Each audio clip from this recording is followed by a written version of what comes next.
Uh.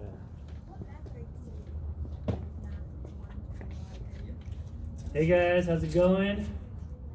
It's go time. We went live.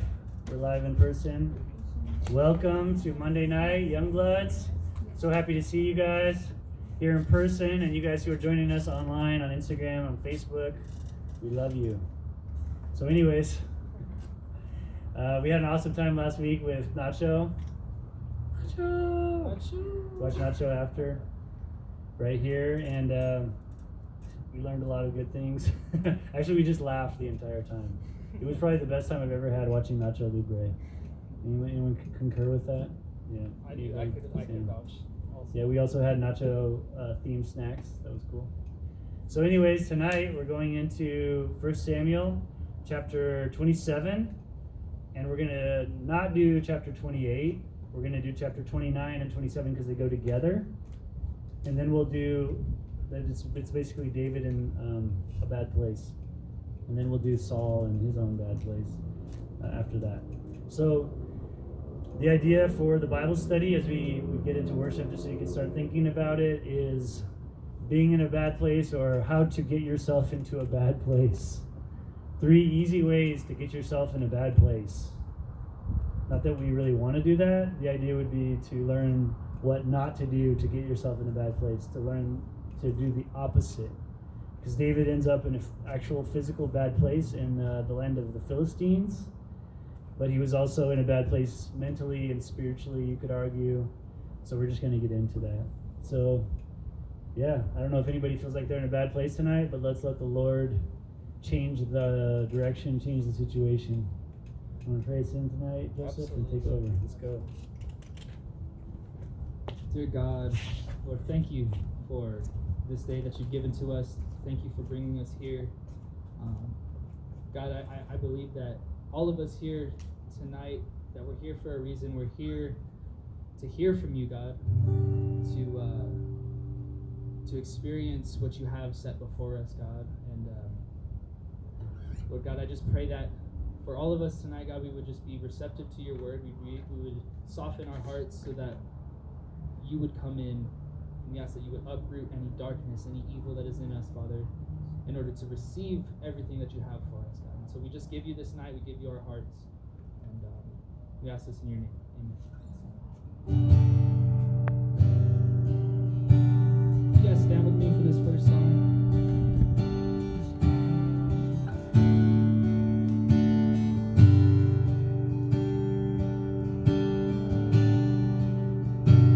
No longer slaves.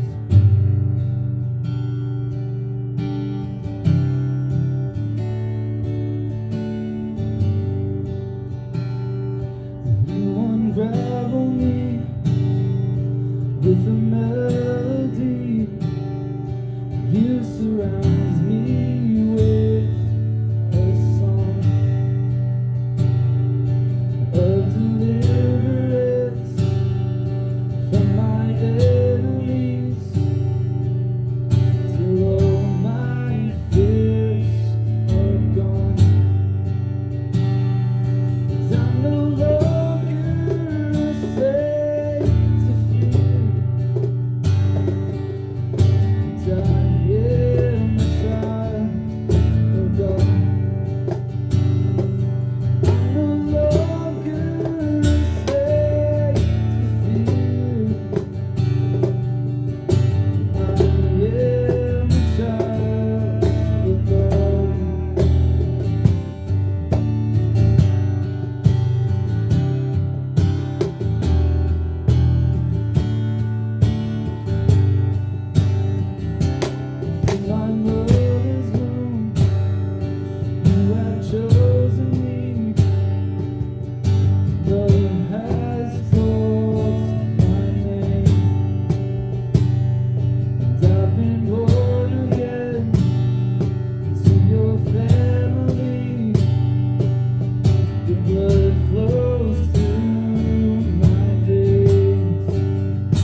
you. We're so thankful, Lord.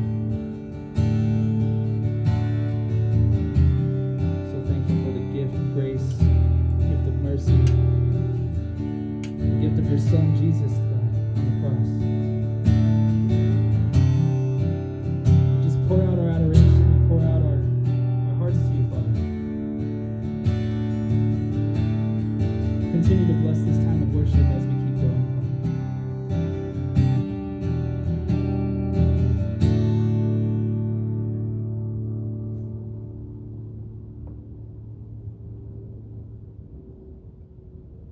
Well, I hope you guys are doing well tonight. We have one more song of worship before we get into our Bible study, and this song is called "Sea of Victory," and I think it's appropriate for the message that we have tonight. So, yeah, the song is called "Sea of Victory."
surrender our hearts, we surrender our lives to you, Lord.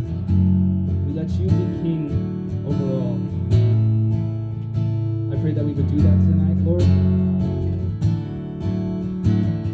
As we get into this message, Father, I pray that we're all listening, that we're here to learn, Father. We're here to grow and to be more, to be made more into the image of Christ.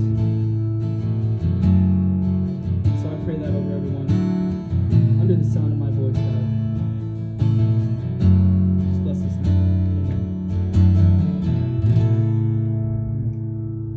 Amen. Amen.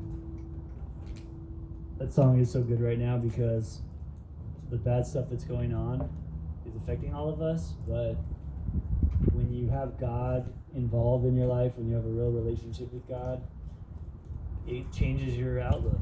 It changes your perspective. You don't have to focus on the bad stuff or the problems or whatever the media is saying at the moment, but you focus on God. You focus on Christ, and you know He's bigger, and that we are going to see a victory in one way or another.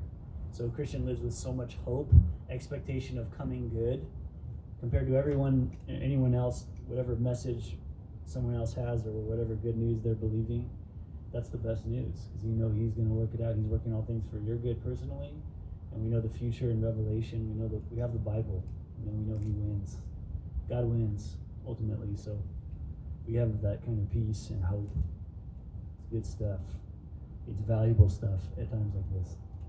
Cool. So we're in 1 Samuel chapter 27 and 29, and I mentioned this in the beginning. We're going to skip 28 for the moment, and we'll come back to it and connect it with the rest of Saul's life in chapter 31.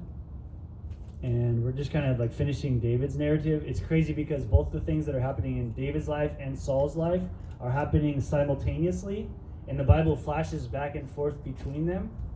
So we're just going to study them as like David's. This study is the life of David. So we're going to finish out like his situation, and then we're going to go back and look at Saul's situation and see how it sheds light on David's also. But we're in chapter 27 and 29 tonight. They're both kind of short. The theme is a bad place.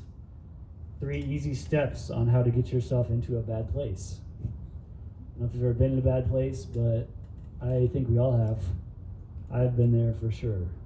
And we're going to see David go there. So point 1, we're doing 3 points. Remember, we try to keep it brief. We're not going to go deep. We don't go really deep into this. We try not to do that. We try to resist the temptation, but we go deep in our discussion. So pay attention. What stands out to you? We're going to ask you right afterwards as a group. We're going to be done with the live streams, and we'll just have a discussion together and hopefully get into more prayer time too, because we've been meaning to do that. But think about cross-references. Think about questions you want to bring up or points that stand out to you, just anything that you want to discuss afterwards so we can process this stuff together. Okay? 1 Samuel 27:1. And David said in his heart, "Now I shall perish someday by the hand of Saul. There is nothing better for me than that I should speedily escape to the land of the Philistines, and Saul will despair of me to seek me any more in any part of Israel. So I shall escape out of his hand." And that's the only verse for our first point. Our first point is burnout. And 3 easy steps how to get yourself into a bad place. The first one is burnout. And burnout is something that happens to all of us when we continually deal with hard things. And, maybe monotony, it's like boring things even, or whatever, is just a continual wear and tear on our soul, on our mind, and on our body. And we can burn out. Mentally, our mental health goes down the tubes because of unhealthy patterns. And David, it's obviously none of his doing. It's a circumstantial thing for him. It's a situation because Saul's attacking him. He was brought into this thing by God, chosen out of the fields to go shepherd God's people as a teenager. Most commentators believe he was like around 15 years old when he killed Goliath. The next day, the leader of his nation tries to kill him with a spear, the very next day. The very same day, he gets jealous of him because this cheer that we're going to read 2 times tonight, they became, at the time in their region, famous because of what David did. David became super famous, but he also got a target on his back. And so he was a target for Saul, and he lived with that for years. And many years have passed. Now he's a grown man. He's married twice. We talked about that. He's married to 2 ladies. He's married 3 times, actually. One got taken away from him. He's a fugitive because he's been kicked out of his land. He's been estranged from the temple of God, blocked from worshiping God because he's a fugitive. If he went there to worship God the way the Old Testament, the law of Moses told him to, he would be arrested and killed, murdered. So he's burned out. And Saul keeps coming at him. He has 600 guys with him. That's without women and children. So we're talking about like 1,200 if you add like 1 wife or 1 kid for each of them. We're talking about like 2,000 people nomading through the hills, living in caves, camping in the wilderness wherever they can, avoiding a raid, an attack by Saul. And so he's burned out. And Saul said, I'm going to stop and repent, like back in 24. And then again, last week in chapter 26, Saul comes at him again. He doesn't keep his word. He keeps trying to murder him and kill him. So David's tired of it. And we're going to see the effects of it in your life, in his life. When we get burned out, the things that matter start not mattering anymore. Our principles, we talked about prevailing principles last week. You hold them, but you can only hold them for so long because you're tired, because you're worn out, and you're spiritually tired. Even that happened with Jesus. He would have to go recharge. It happens with all of us. So how does it happen? Burnout. It's unhealthy patterns like trying to obey God, but not actually being connected to God, or trying to obey without praying. We're going to talk about that in a minute because that's another one of the points. But you keep the form of what you're doing, but you become like a shell of a person because you're just doing the bare minimum, and you're just surviving. You're coping, you're using all kinds of coping mechanisms and stuff like that. Another big part of burnout is you're not getting away, to be alone. It's to be alone with God, but also just to rest mentally and physically. You're not resting. In the Old Testament, there's a huge, very important, and one of my favorite principles that carries all the way into today and through the New Testament. It's rest, or the Sabbath. We need a Sabbath. You need to take a day off. The weekend is God's idea. I love that. We always talk about that in school. Like, you guys like the weekend? It was God's idea. He made up the weekend. And so you have to get away. But David is in a situation where he has to constantly be alert that Saul's men, his spies aren't coming to find them and locate them and kill him and murder his people. So he wasn't really getting rest. Are you getting rest? Are you staying connected to God? Or is your basically your spiritual life waning or like fizzling out? The last one is just having a sustainable lifestyle. Some people get super on fire for God, and you're at church every single moment, every second. And sometimes you need to like slow down and pace yourself. We're in it for the long haul, not for the short run. And we can burn out when we go crazy and do like a crazy amount of stuff without actually like consulting God, which we're going to talk about that again. But yeah, God knows your limits. Know your boundaries as a person. Know your limits about what you can do and what you can't do. And we talk about the sacred no. You need to be able to say, no, I can't do that. I have to keep my priorities. I have to keep my life in balance with God. So something crazy about David in this time, you know how we've been reading the Psalms as his journal, basically connecting with these narrative times in his life? I haven't seen a psalm for several chapters. So basically he hasn't been keeping his journal. At least what it looks like to me. Isn't that true? And I know for myself, when I'm real busy, I don't take time to write in my journal and to spend quiet time with God. I just go right to work. I get up at the last second. I stay up super late watching a bunch of crap so that I could get away, escape. Because notice how he tries to escape. I want to escape my life, so I stay up late watching way too much stuff. And then I sleep in as late as I can because I'm super tired. And then I just get up and I grab something to eat and run out the door and go to work. And then life is like on this very shallow level with God. And I'm singed, like I'm on the fringes of my ability. And I gotta stop. You gotta go get away. Okay? So he hasn't been keeping his journal. And we're gonna come back to that in a second. So I'm gonna do a bit of reading now through the end of this chapter, and then we'll have our next point. Verse 2, Then David arose and went over with the 600 men who were with him to Achish, the son of Maoch, king of Gath. So David dwelt with Achish at Gath, he and his men, each man with his household, and David with his 2 wives, Ahinoam the Jezreelitess, and Abigail the Carmelitess, Nabal's widow. Remember we talked about the kings. The Bible doesn't condone polygamy. The kings were not supposed to multiply wives. That's in the law of Moses. But David actually, during this time leading up to burnout, he does that. Like that, it just mentions it, which is interesting. Verse 4, And it was told Saul that David had fled to Gath, so he sought him no more. Then David said to Achish, If I have now found favor in your eyes, let them give me a place in some town in the country, that I may dwell there. For why should your servant dwell in the royal city with you? So Achish gave him Ziklag that day. Therefore Ziklag has belonged to the kings of Judah to this day. Now the time that David dwelt in the country of the Philistines was 1 full year and 4 months. And David and his men went up and raided the Geshurites, the Girzites, and the Amalekites, for those nations were the inhabitants of the land from of old, as you go to Shur, even as far as the land of Egypt. Whenever David attacked the land, he left neither man nor woman alive, but took away the sheep, the oxen, the donkeys, the camels, and the apparel, and returned and came to Achish. Then Achish would say, Where have you made a raid today?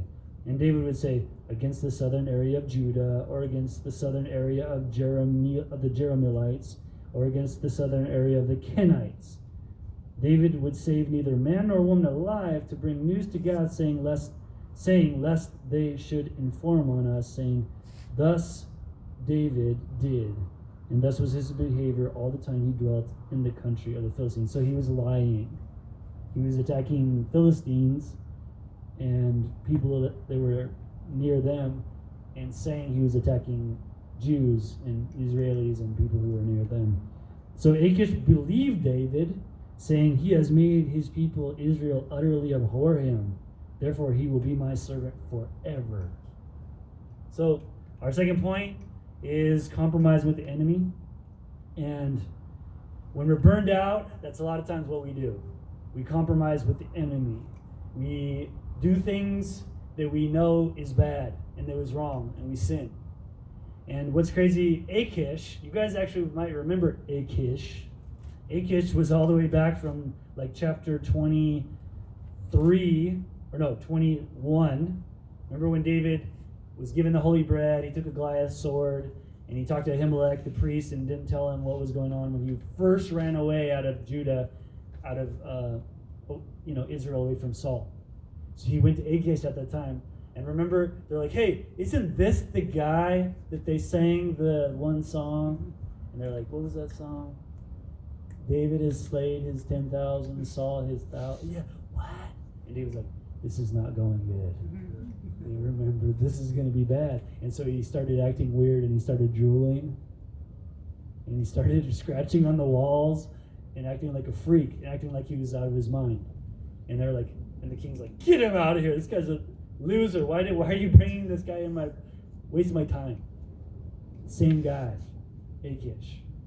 So I like that, the acting crazy, like the madman. I feel like we should have a little madness, like Robin Williams says about us. We need to have a little madness that just doesn't care, right? But like the Mad Hatter, the guy's crazy, but it's good sometimes. But that was bad because he was like freaked out, and that was his only way out. Now he goes back to that guy in the land of the Philistines. Now the Philistines, They worshipped other gods. They worshipped Dagon, which is like this fish god, sea god. They were seafaring people. And they were the perpetual enemies of Israel, God's people, trying to destroy them. Saul was fighting them constantly. So that explains why he felt like he'd be safe there, because Saul can't go there. But it's the enemy's territory. So he goes there, and he's in the enemy's camp. And now he's compromising. It says in verse 3 that he stayed with them. David dwelt with Achish. They became good buddies. You know what Achish means?